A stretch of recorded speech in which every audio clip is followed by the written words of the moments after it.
बिस्मिल्लाहिर्रहमानिर्रहीम। अस्सलाम वालेकुम। कैसे हैं आप सब? उम्मीद करती हूँ कि आप सब बिल्कुल ठीक ठाक होंगे और अपने घरों में अपने प्यारों के साथ खुश होंगे। अल्लाह पाक आपको ऐसे ही खुश रखे। तो आज मैं आपको अपना घर दिखाती हूँ।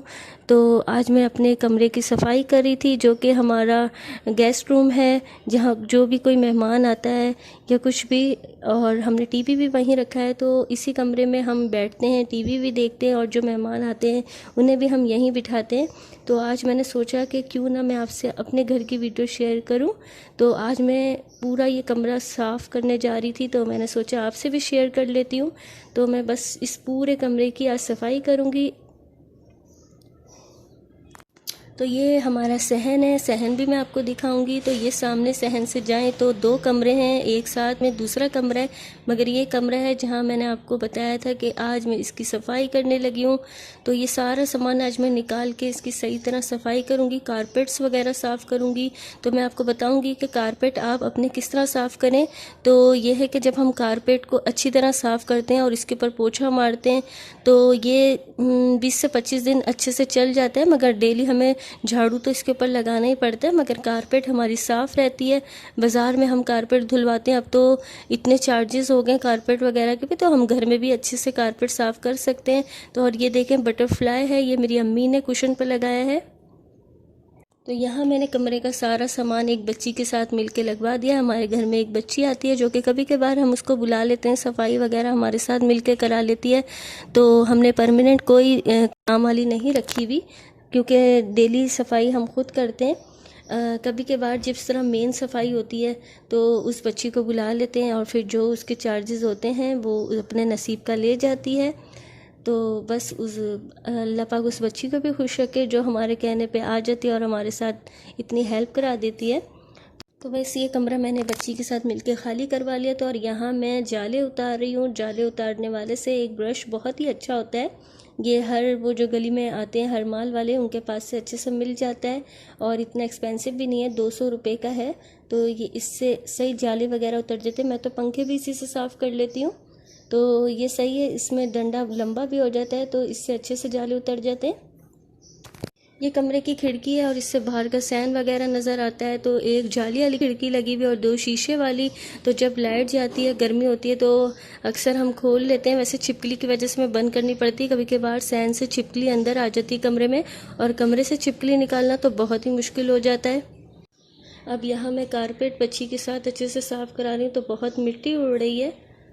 तो ये देखें सारा सामान कमरे का ये हमने सहन में निकाला हुआ है, और कमरे का झाड़ू निकल गया था। तो अब मैं गीला कपड़ा करके खिड़कियां साफ़ कर रही हूँ। बहुत ज़्यादा मिट्टी थी, क्योंकि काफ़ी टाइम बाद हमने ये कमरा पूरा खाली करके साफ़ किया है। वैसे तो डस्टिंग होती रहती है, मगर प्रॉपर डस्टिंग नहीं हो पाती। अब बच्ची दरवाजे साफ़ कर रही थी तो मैं खिड़कियाँ साफ़ कर रही हूँ। तो बस हम गीले कपड़े से ये डस्टिंग कर रहे हैं। अब टीवी ट्रॉली की सफाई कर रही हूँ, और ये भी बहुत ज़्यादा गंदी हो रही है, क्योंकि ये देखें कितनी मिट्टी है इसके ऊपर। कि प्रॉपर सफाई तो कभी कभार हो पाती है, तो आज बस मुझे था कि मैं प्रॉपर सफाई करूं। अब यहाँ मैं आपसे अपना तरीका शेयर कर रही हूँ कि मैं कारपेट कैसे साफ़ करती हूँ। तो पहले मैं सही तरह तिनके वाले झाड़ू से झाड़ू निकाल लेती हूँ। उसके बाद एक गीला कपड़ा करके कारपेट पे अच्छे से मारती हूँ, क्योंकि ये जो रुएँ वगैरह होते हैं मिट्टी के, तो ये अच्छे से निकल जाते हैं गीले कपड़े से। फिर दोबारा मैं इसके ऊपर तिनके वाला झाड़ू मारती हूँ। हाँ, मैं आपको रुएँ दिखाती हूँ। ये हैं वो रुएँ जो गीले कपड़े मारने से निकलते हैं। अब मैंने कारपेट अच्छे से साफ़ कर ली थी और झाड़ू भी इसमें दोबारा से हमने निकाल लिया था। तो ये जाले वगैरह भी उतर चुके हैं। तो टीवी ट्रॉली मैंने बिल्कुल साइड पे लगा दी है, जहाँ इसकी जगह थी टीवी ट्रॉली हमने लगा दी है। बस अब आहिस्ता आहिस्ता करके हम सारा सामान इसमें रखेंगे। अब खिड़की का पर्दा मैं डाल दूँगी, क्योंकि बाहर से भी मिट्टी आती है, तो इतनी सफाई का फिर क्या फ़ायदा जब हम खिड़की खोल दें और सारी मिट्टी अंदर आ जाए। तो बस हम पर्दे खिड़की के डाल देंगे सही तरह करके। तो ये हमने कुशन के गिलाफ और पर्दे एक साथ सिलवाए थे कपड़ा लेके, तो ये बहुत ही खूबसूरत लगते हैं और बहुत टाइम से ये चल रहे हैं। तो ये बहुत अच्छा कपड़ा हमें मिल गया था। तो बस यहाँ मैं आस्ता आस्ता सारा सामान अब कमरे के अंदर ला के रखूँगी। कारपेट बिल्कुल साफ़ हो गई है, और जो कमरे में गुलदान वगैरह हमने पौधों के रखे हुए हैं तो वो बहुत गंदे हो रहे थे, उसको भी मैंने धो के ये रख लिया। तो अभी सहन वगैरह बिल्कुल साफ़ हो गया, झाड़ू वाड़ू हमने लगा लिया है, पोछा भी लगा लिया। तो ये मैंने सूखने के लिए, यहाँ पे धूप आती है तो यहाँ मैंने धो के सूखने के लिए लगा दिया था कि जब सूख जाएंगे फिर मैं कमरे में लगाऊंगी। तो ये है हमारा सहन, इसमें हमने चारपाई रखी हुई है। तो ये सामने भी हमारा कमरा है और 2 साथ में कमरे हैं। तो ये स्टैंड भी हमने सहन में रखा हुआ है। तो बस ये बिल्कुल साफ़ सुथरा घर हो चुका है हमारा, झाड़ू पोछा हमने लगा लिया है। तो ये ओशिस का बहुत ही अच्छा हैंड वॉश है, आप भी यही लेके आइएगा। ये इतना एक्सपेंसिव भी नहीं है, 200 कुछ का आता है और ये बहुत ही अच्छा, इससे हैंड वॉश करें तो अच्छी खुशबू आती है और ये बिल्कुल सही रहता है।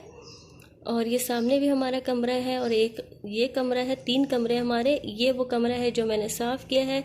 अब मैं आपको सफाई करने के बाद ये कमरा दिखाती हूँ कि अब ये कमरा कैसा लग रहा है। तो चले मैं आपको दिखाती हूँ। सेटिंग तो वही है मगर यह है कि कमरा साफ़ सुथरा हो गया है। तो यहाँ मैंने सारा सामान उस बच्ची की मदद से सेट करवा दिया था, तो वो मैं सेटिंग आपको नहीं दिखा सकी क्योंकि मैं उसके साथ काम करवा रही थी। तो ये मैंने गुलदान खाली पड़ा हुआ है क्योंकि इसके मैंने पौधे धो के डाले में, फ्लावर्स वगैरह जो इसके थे वो मैंने धो के रख दिया। और ये टी रोज़ परफ्यूम रखा हुआ है, ये इसकी खुशबू बहुत ही अच्छी है। आप अगर कभी भी परफ्यूम ख़रीदें तो ये टी रोज़ ज़रूर लें, इसकी खुशबू बहुत अच्छी है और कपड़ों में काफ़ी देर तक आती है। अगर कपड़े वॉश भी कर दें तो ये खुशबू नहीं जाती। यहाँ हमने पंखा भी रख दिया है अंदर क्योंकि बाहर धूप आ रही है। वैसे ये सहन में हम पंखा लगाते हैं चारपाई के पास। तो ये है हमारा एक छोटा सा घर। सफाई वगैरह हो गई थी, अब मैं दोपहर का खाना तैयार कर रही हूँ। तो यहाँ मैंने चिकन को मसाला लगा के रख दिया था और ये मैदा है तो ब्रोस्ट बना रही हूँ मैं भाई की फरमाइश पे। तो ये मैंने चिकन ली है और इस पर मैं मैदे की कोटिंग करूँगी और इसको फ्राई करूँगी। तो बस यही काम है। अभी दोपहर का खाना हम बना रहे हैं तो बस मैं इसके लिए ब्रोस्ट बना रही हूँ। तो ये बहुत मज़ेदार सा घर में ब्रोस्ट बन जाता है। वैसे मैंने एक कुकिंग पेज भी बनाया है, उस पर भी मैं ये रेसिपी आपसे जल्द शेयर करूँगी। तो आपको अगर ये रेसिपी चाहिए तो आप मेरे पेज पे जाके, देसी खाने मेरा पेज है और इसमें लिंक दे दिया है मैंने। दोपहर का खाना वगैरह हो गया था, मैं कढ़ी चढ़ा रही हूँ शाम के लिए। रात के खाने के लिए हम कढ़ी बनाएंगे। कढ़ी जितनी देर पकती है उतनी ही मज़ेदार बनती है। तो ये मैं अभी चढ़ा रही हूँ तो ये कम से कम 6-7 घंटे पकेगी। तो ये बहुत मज़ेदार सी कढ़ी बनती है। अगर आपको इसका लिंक भी चाहिए और इसकी रेसिपी आपको चाहिए तो आप मेरे पेज पर जाके ले सकते हैं। बहुत जल्द कढ़ी की रेसिपी अपलोड करूँ। तो बस अब हम कढ़ी वगैरह बनाएंगे क्योंकि शाम हो गई है। अब कढ़ी वगैरह चढ़ा के, दोपहर का खाना खाने के बाद कढ़ी चढ़ा दी थी मैंने। यहाँ कढ़ी मैंने पूरी पतीली भर के चढ़ा दी है। तो जब ये 6-7 घंटे पकेगी तो ये अच्छे से पकने के बाद थोड़ी हो जाएगी।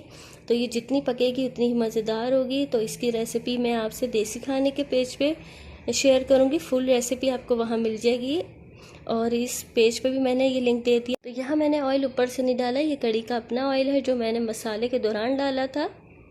अब मैं कढ़ी के पकोड़े बना रही हूँ तो बेसन वगैरह फेंट लूँगी।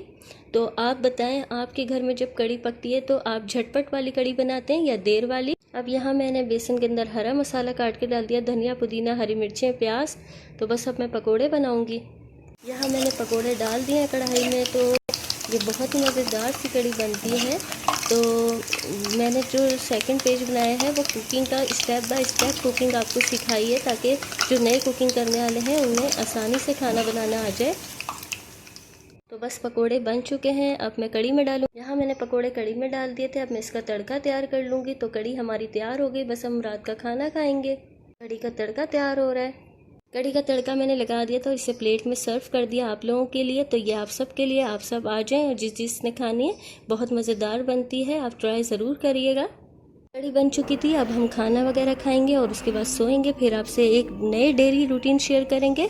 तो अगर आपको मेरी ये रेसिपी अच्छी लगी और मेरा ये ब्लॉग अच्छा लगा मुझे कमेंट्स में बताइए। अल्लाह हाफिज़।